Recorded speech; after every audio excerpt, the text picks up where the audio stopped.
Today we're talking about the journey to becoming a non-exec director.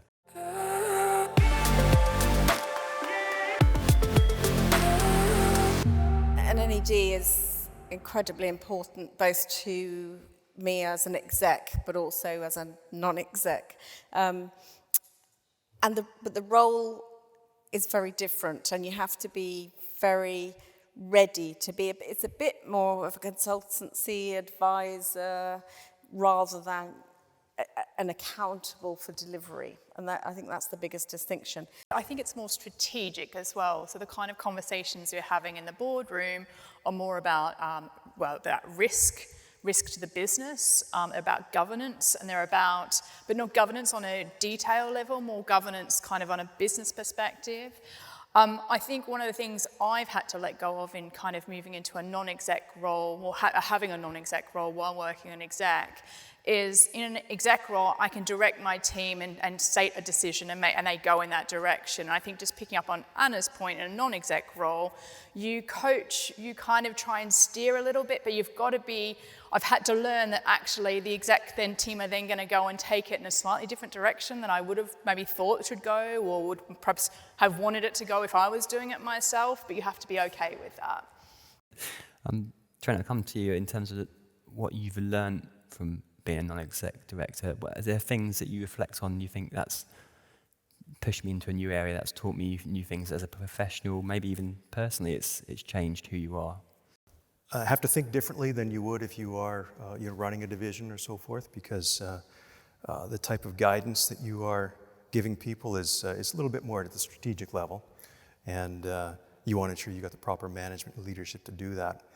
With a non-executive role and just going through some of the more recent crises that we've been through, it really draws into focus the need for a wider stakeholder community, the importance of the employee or your team, the importance of customers.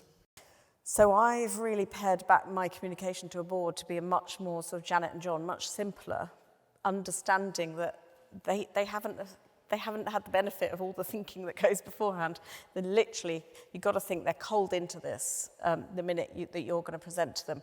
And many of them, probably 90% of the board members, don't understand your tech or your transformation or your data strategy. So it has made me really simplify and get to the point much quicker in my exec comms to my non-execs than I've ever done before. Is there an angle of almost know your place, know the value that you bring, and don't, on the day-to-day, you don't want to be overstepping the mark?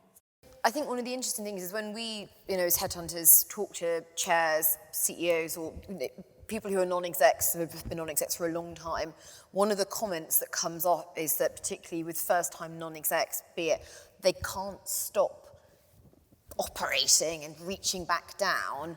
And I think to your points, to be advising on vendors, you're in grave danger of, and you make yourself stand out in the wrong way in the room of non-execs, and you don't want to be looking like the operator in the room. You're not. You're a peer of everyone else there. So I think it's a bit of a dangerous game to start getting into the weeds. Trent, what's your thoughts on aligning values, that purpose, and finding the right organisation that you can add some real value to? Well, I think that you've got to have the willingness to serve. And you've got to be willing to step up and be proactive. A lot of times there are issues that are brewing that may not be readily aware, and therefore no one's going to come to you and say, hey, have you thought about this? So it really is the board's responsibility to be, as I said earlier on, looking over the horizon to see what's coming. So then, therefore, in choosing a good organization to align yourself with as a non-executive director, hopefully that's something where you have an interest, you have a passion, and that you will proactively get out and serve that board rather than waiting for the next committee meeting to come along and everyone gathers and brings their thoughts at that point. So it has to be something where you've got an interest. Doesn't necessarily have to align with all of your skills. Nadine, what about in terms of preparing to become a NED? What kind of things should you be actively doing now? What are the kind of key considerations before you step in? So it takes a while, unless you're really lucky. I think it takes a long while to find your first NED role. I think it's one of those things you learn as you do, and you probably are already doing some of it in your exec roles when you're talking to your boards. You get a load of papers to read, load, hundreds and hundreds of pages, unless your exec team on board is particularly well run. So it's got to be something that you're interested in reading about. And you have to have a level of personal commitment. I think, having essentially, I've got 3 roles at the moment, and it's too much. It's ridiculous. But it doesn't stop me thinking, oh, in another year, I'd probably take another non-exec role. But I've got to, got to be careful. I think as long as you're enjoying it, as long as you're learning, then it doesn't feel like work. It's broadening you and you're developing. Then I think you should do it. But you've got to be very, very clear that a non-exec role is going to eat up your personal time. Is there a duration to each role? Some may go on for many years, but in your mind, do you think there's a time at which you've done enough, you need to move on? How do you kind of see in your mind the duration of a non-exec role? There's a balancing act between the natural stagnation that's going to take place with people serving on a board versus the knowledge that they can contribute, or at least the historical knowledge they have of the organization. But I think, yes, you've touched on something whereby it's going to be slightly different for each organization, and it probably depends on what your role on the board is. I think there are some natural time frames that come up, but if we don't have any of those natural triggers, there is kind of that component. 5 to 8 years is getting to be about enough. It's time for new blood, new thinking. Now that you've got your first non-exec role, what do you wish you had known, say, 3-4 years ago that you believe would have accelerated your journey into getting the first NED role? For me, it would have been stop trying to prove that I'm such a brilliant CIO, because that's not what they're buying. They know that that's your day job. That doesn't matter. It's more actually they want to see that you understand the breadth of a business and breadth of strategy.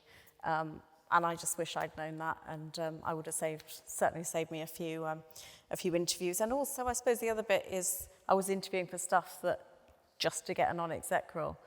And actually, when I stopped that, and I thought, genuinely, what am I interested in?